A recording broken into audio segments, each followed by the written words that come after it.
Welcome. Come on in. All right. Let's go check it out.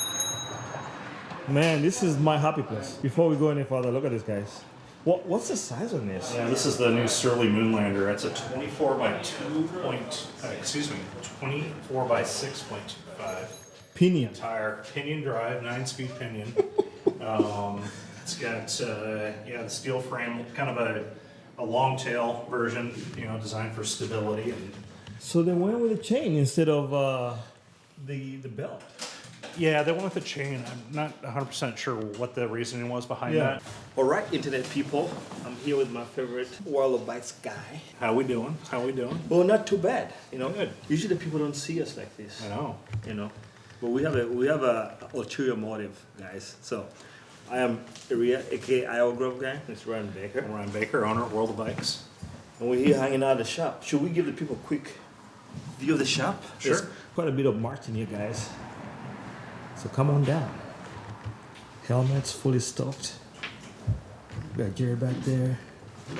All right, back to business, guys. Well, yeah, Aria and I, we kind of want to make a exciting announcement for the shop. Yes. We have been doing a bike ambassador program, and Aria is going to be our test pilot on this. And so what that means is that we're going to be getting Aria out on a lot of different equipment. One of which is sitting behind us here. And he's going to be kind of the first real world tester for us and talking about products, getting it put out on his social medias and YouTubes, and getting the World of Bikes name out there with some cool new products. So super stoked to have Aria on board and part of the World of Bikes family. And stay tuned for a lot of awesome content that's going to be coming up. We'll probably be doing some service department type videos as well coming up over the off season. Well, how-to type stuff. Looking forward to that. Yeah. So in partnership with Trek, we've got Aria riding one of the brand new Checkpoint SL7s. He picked it up about a month, 6 weeks ago. Yeah. So he's gotten some good miles on it, and including a couple of big races. What was the one that you just did? Big Sugar. Big Sugar. And no joke, gravel race down in the Northwest Arkansas. So, and you know what's unique about this bike? Coming from a cutthroat, this bike is a lot more alive. Mm-hmm. So I wasn't sure how it would behave. I've been on the cutthroat for so long, so I wasn't sure how about this modern geometry and how I was going to do in those stuff. Yeah. And after over 100 miles now, it's sold. Yeah. This ISO speed up here is fantastic. Yeah. It is not a gimmick. No, it's not. It's legit. And some of the other new things that Trek's integrated with this new bike, we've got not only the brand new redesigned frame and some new tolerances and that kind of stuff, but the Trek has put a lot of little. Getting the close-ups here. A lot of little things. So we've got the integrated storage compartment. By the way, that's a game changer. Yeah, isn't it? Which, not to dig too deep in Aria's storage compartment, but It's all out there on the internet anyway. yeah, it's we've got a storage bag for all your necessities, tools and tubes and CO2s and whatnot. The other kind of some cool things Trek has done is they've added some fork 3-pack mounts. So Aria's got his pump and bottle cages up there, which is if you know Aria, that's where he's putting his stuff. Easy to gain access to hydration, but if you want to do some bike packing, you can put your anything cage mounts up there and do some dry bags up on the fork. Another thing that we did out of the box with Aria is we actually upgraded the tires. Yes. Let's get you a closer look. Yeah, we did the new Trek Bontrager Batasso tire. The new Checkpoint has got clearance for up to 50 millimeter wide tires, and so go big or go home, right, Aria?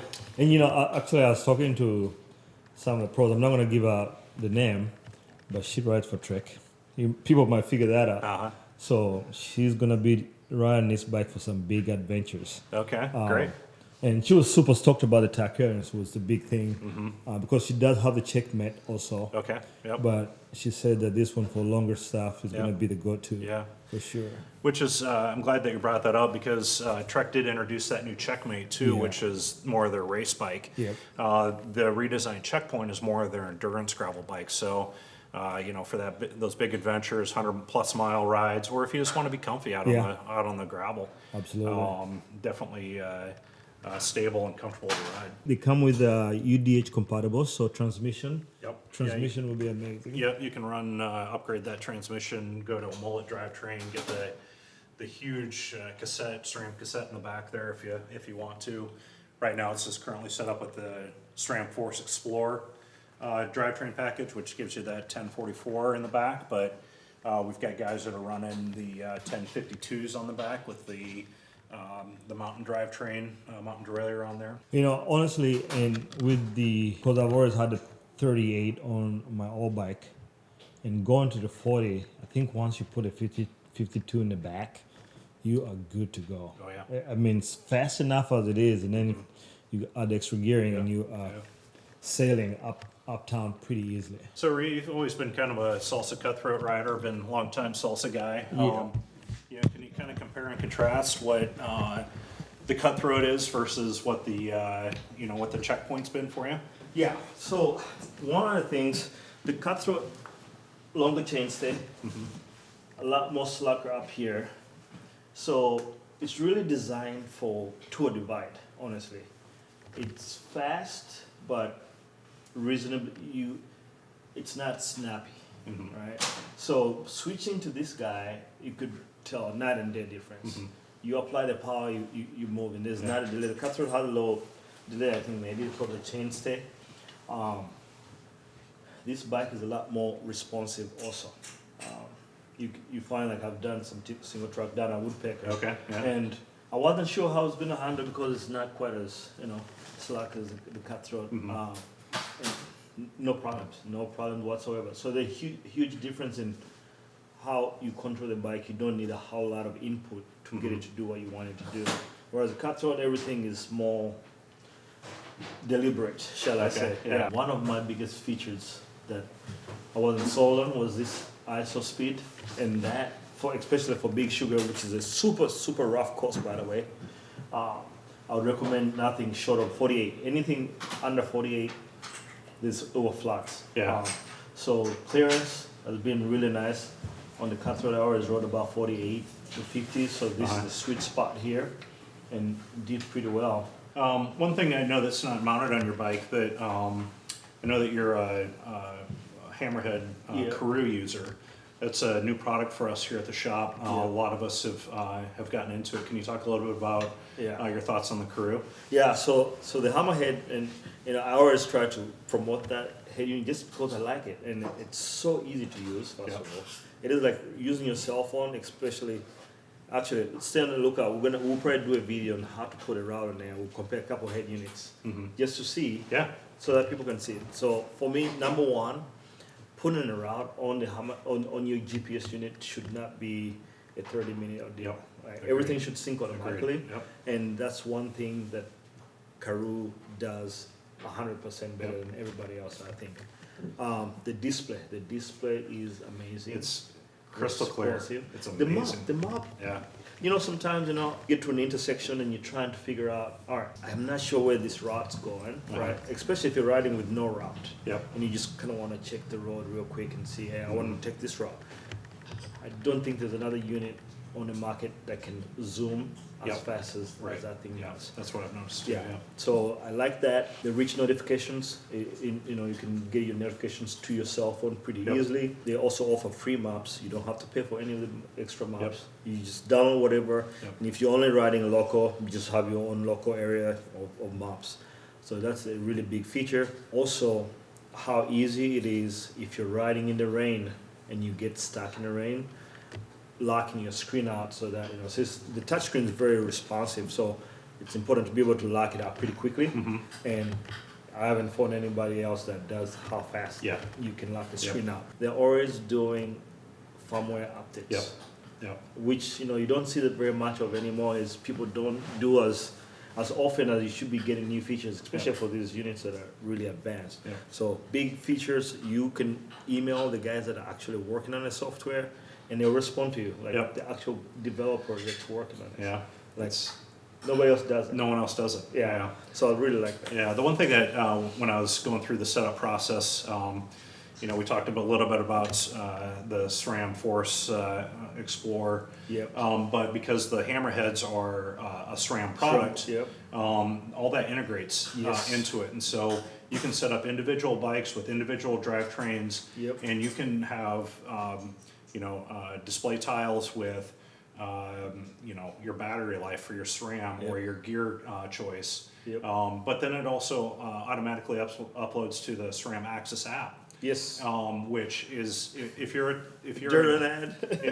if you're a numbers nerd, Oh, yeah. I mean it's going to tell you how long you spent in a gear, what your favorite gear was. Yep.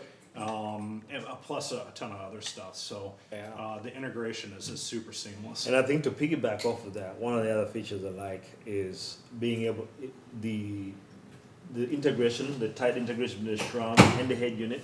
So one of the things I've run into before that integration was a thing, I was doing a race and I didn't have a good battery on my shifter, rear shifter, and getting 80 miles into a race, 20 to go, really hit your course, my battery dies. Uh-huh. Now with the integration, my first screen that pops up is all my you can set it up. So my first profile screen is all my batteries for Yep. my shifters. Yep. Because I'm a tech guy, I love tech. So it shows up, so before I even ride, it checks all my batteries. Uh-huh. So I know right away, all right, I'm good to go. Yep. No more guessing, getting 50 miles down the road, like, Yep. so that's a really good feature. Yeah, being multiple bike owners, Yeah. as we both are, having those individual bike profiles that you can Yeah. set up and have individual screens or customized screens for each of those.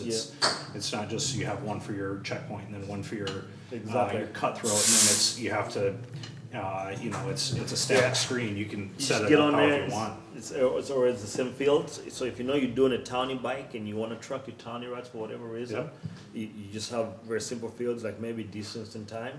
You could do that. That way you select that bike and you're good to go. So Yeah. really well thought out. Yeah, I really like that process. We're really excited about bringing that on board here at the shop. I'm glad you guys are doing that. Yeah.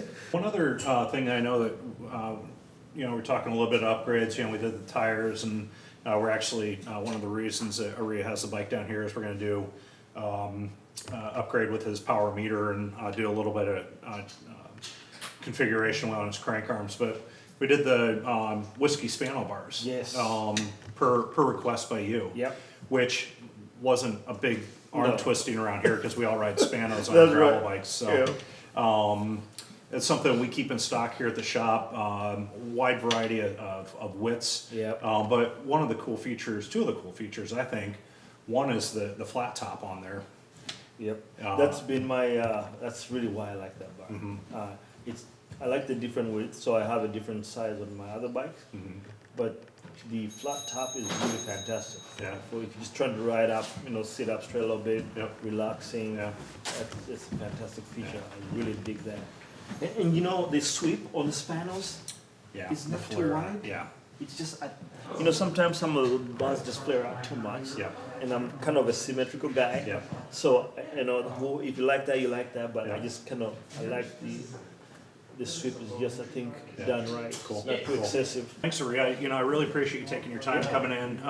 Absolutely. Looking forward to this ambassador partnership that we've got going with you, and doing a few more of these videos as we get new products out and get them out on the road with you and getting your feedback on them. Aria, it's a pleasure having you here. Absolutely. And thanks for your time. And if there's anything you guys want to see us in the shop, like any kind of how-tos that you love to do yourself, but you just don't know where to start, please, send us a message. Instagram, World of Bikes. I'll tag him in this post. But send me a message, send Ryan a message, and then we'll shoot those videos for you guys. Yeah. Where we really like, between the Top Fuel and the Fuel EX, Yes. that's my bike. That's what I love. is So the what's the EX series. difference between these two? So the EX is going to have a little longer travel. You're going the 140 travel, and then you can run a little beefier tires. Got the 29.26 tires on it, and then you're getting a little more relaxed geometry, a little slacker geometry. So it's more stable descending. Not quite as nimble as what the Top Fuel might be. Yeah. Top Fuel you can run as a trail bike, but you can also kind of hybrid it over into a race bike. Whereas with This the guy EX is- you're you going gonna- a little longer travel. Sure. A Really little bigger country, a little bigger downhill type stuff. This is the new Salsa Tributary. So that's our new E Cutthroat, which is yes. a favorite of yours, but they're using the Bosch Smart System on these. Okay. So you're getting the big batteries. It's a class 3, so the 20, it's just up to 28. We were really excited when they introduced these, and there's going to be a new version of it coming out in the spring. So keep your eyes peeled on that.